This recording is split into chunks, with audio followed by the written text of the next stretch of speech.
Hello, I'm back. Let's talk about The Cure, shall we? And yes, I'm doing this again. I've done this in the past. I know it looks kind of hokey and bizarre and otherworldly and surreal, but I figured it's better than looking at just a plain white wall behind me. I'm filming myself on my new laptop here, rather than at my desktop. The sound's better, the image is better, uh, and that's all there is to it. You can't see the text of the Cure album, but you get the gist. Here it is. It's behind me. The Cure. We love The Cure. And I thought, yeah, it's way better than looking at a depressing white wall behind me. Songs of a Lost World. We're going to talk about that today. This is going to be, for the most part, rant free. I know that a lot of you like my rants. I'll save that for another video. And I did that yesterday. I did talk about The Cure in a limited fashion yesterday. I talked about my distaste for the way record companies put out all these different versions of an album, and then it's up to you to scour the internet and act like a private investigator trying to find the version you want. I don't like that. I haven't even bought this record on vinyl yet. I normally do. In fact, I have every Cure album on vinyl and every 12-inch they've done since the beginning of their existence. But this is the one exception. I don't have this yet. The version I want isn't freely available. And, when I say freely, I mean it's available on Discogs for almost $100. And it's like, yeah, no, I don't think, no. Somebody commented in my video yesterday that they did find the double wax version of the album and they paid a decent price. So good for you, man. I'm glad you had more luck than I did. I couldn't find it and I still can't find it. So um yeah, record companies just make it easier on us. Here's an idea. I went to the Cure's own website and the Cure's own official store and it was sold out, of course. How about you let us sign up? You let us know based on our signing up when that's available, and you give us a couple days to pre-order it or something. You let us pre-order it. Don't just unleash everything at once and then expect us to know when it's out.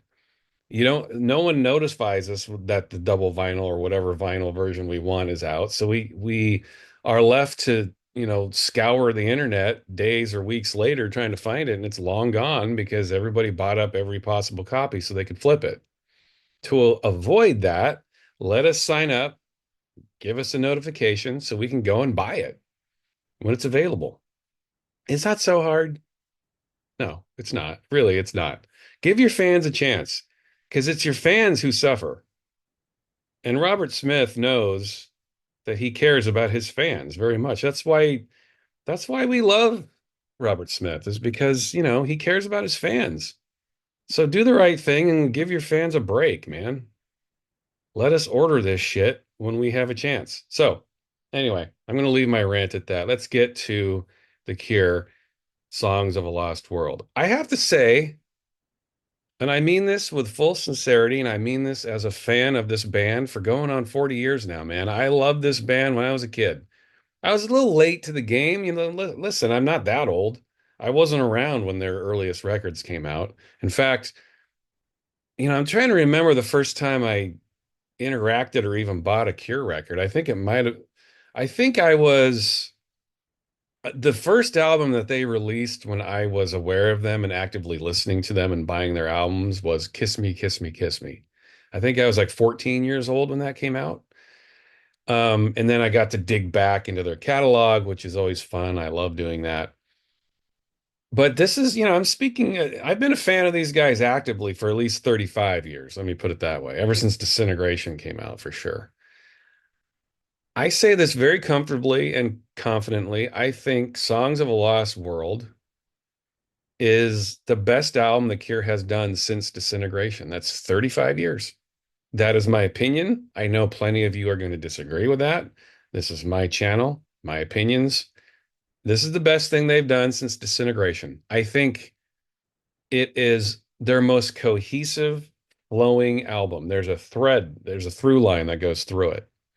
And I think that's important. And I know that was completely um, repetitive through and through line. I know I said the same word in the same sentence there. Hey, I'm not perfect, but Songs of a Lost World is really good. I Somebody made oh, it was um a quick side note too. This reminds me, a user named Deflating Atheism who has he always makes really interesting comments.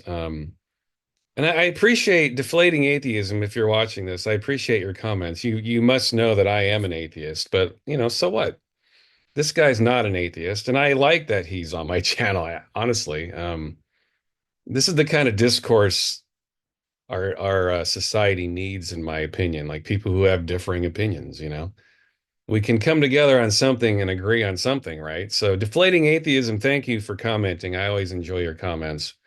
We obviously have a deep divide in our fundamental thinking of the world, but we can come together on our opinion of music, and that's a good thing.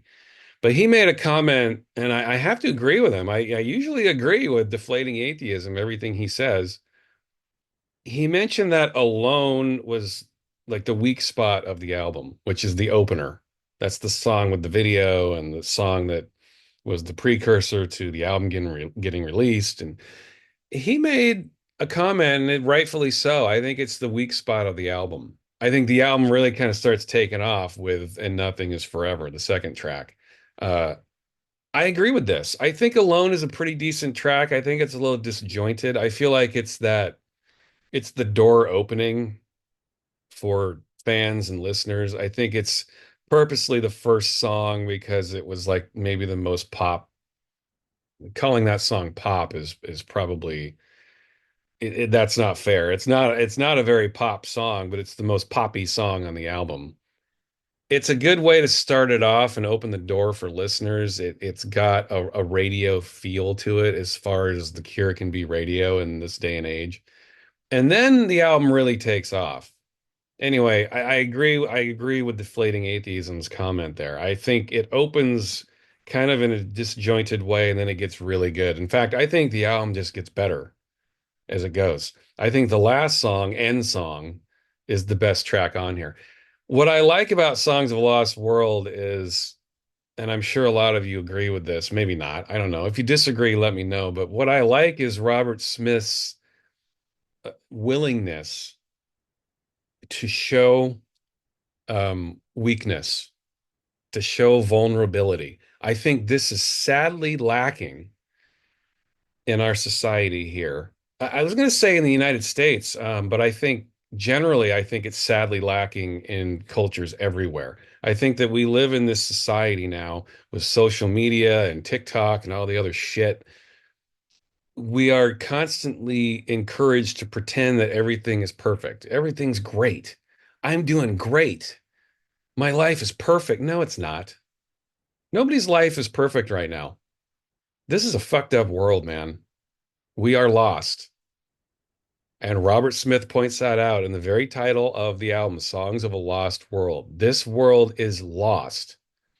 And part of the frustration, at least for me, and you can tell it's frustrating for Robert Smith too, is that we live in this lost world and all we see are these fake facades all day long. People trudging through life, pretending that their lives are perfect and their relationships are perfect and their financial situations are perfect and we're just perfect. Everyone's marching along thinking the world is perfect. No, it's not perfect. We're all traumatized, every one of us. We do everything in our power to pretend that we're not, but we all are. I am, you are, we all are. All of us.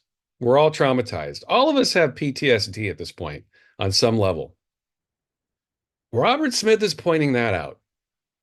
And God, that's rare these days. Every album we get, fake positivity, um, this fake power structure, uh, egos out of control, absolute mental imbalances across the board, whether it's in entertainment, whether it's in our own jobs, whether it's in our own lives, whether it's in our own relationships, or whether it's within ourselves.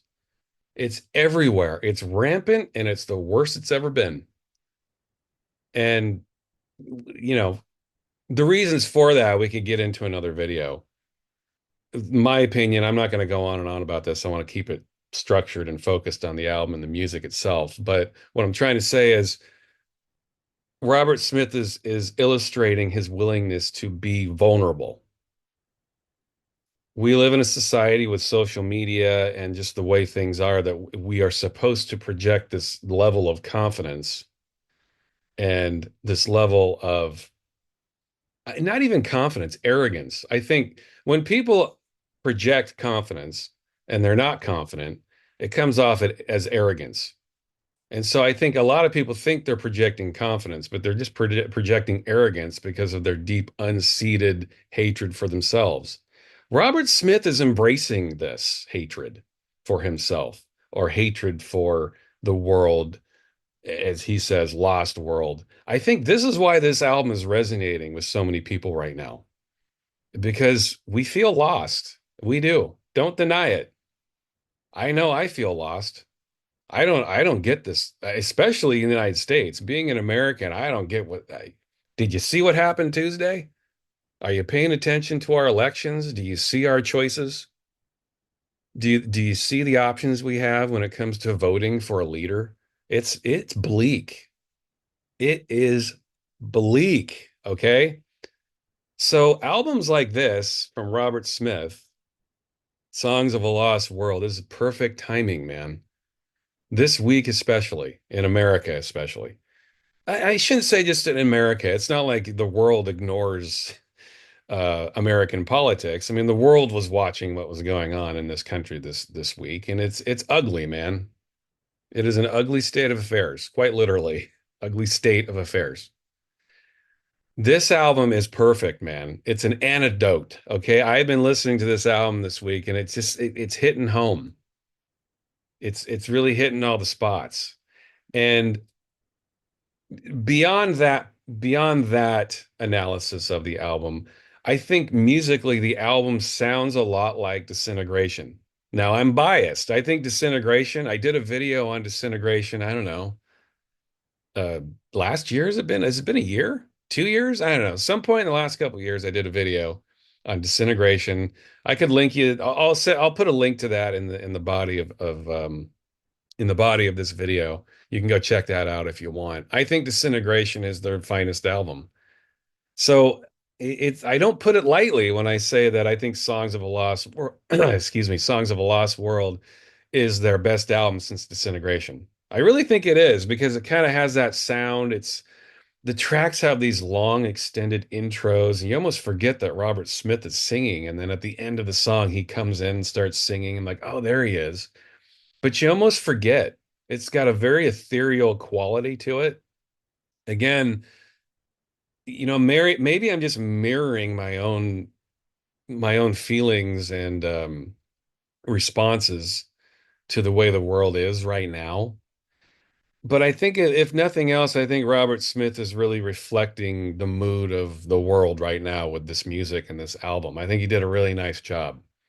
He is reflecting a lot of people's opinions and just general malaise and how they feel about the world right now. It's not good. Regardless of what your politics are, I don't care what side you're on. Things are bleak, y'all, and you all know it, and you all feel it. And it's frustrating when people pretend that it's not.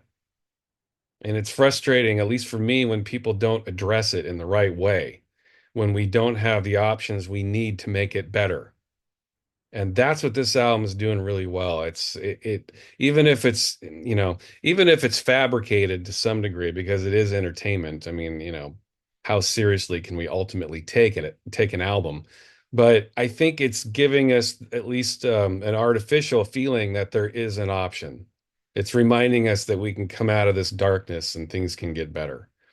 And I think that's what Robert Smith is doing with Songs of a Lost World. I think it's an excellent album. I think it encompass excuse me, sorry about my throat. But I think it encompasses all the things the Cure do well. It's got that gloom to it, but it's got some hard rockin' tunes on it. Like what's the track? Drone, No Drone. It's a nice hard rockin' tune with some guitars. I forget sometimes that the Cure is really good at doing that. They can be like a hard rockin' band. And they do that on that track. But for me, End Song is that's the one that ties it all together.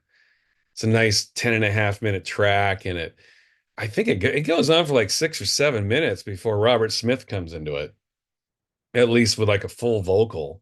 You kind of forget he's there, and then he comes in at the end and ties the whole album together. It's a beautiful song. I think it's one of the best songs I've ever done. I like this album a lot. I have not been a fan of any album The Cure has done since Disintegration.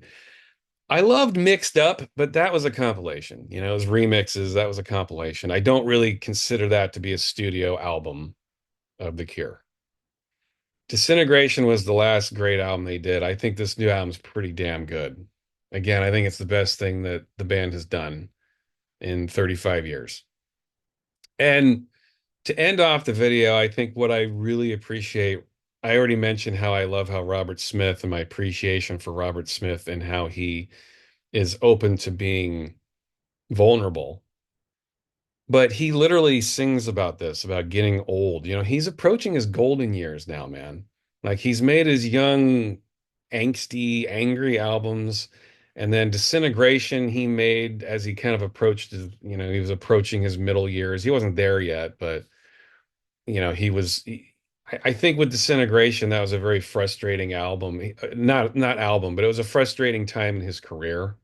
He meant for that to be his last album because he wasn't achieving what he thought he could achieve. And of course, irony would have it that Disintegration broke through and became like the definitive Cure album. But now he's kind of he's getting into his golden years now, man. Robert Smith is elderly now, and he talks about that on this album. And again, I think this is why I personally love Robert Smith, is because he's got a great sense of humor. And he is absolutely unequivocally ready to throw down and expose himself for the sake of his art. And I think it's a beautiful thing. Nobody does it quite like Robert Smith. And if you don't believe me, go listen to Songs of a Lost World. It's a really nice piece of work. I've only been listening to it for a few weeks, so it's still kind of washing over me.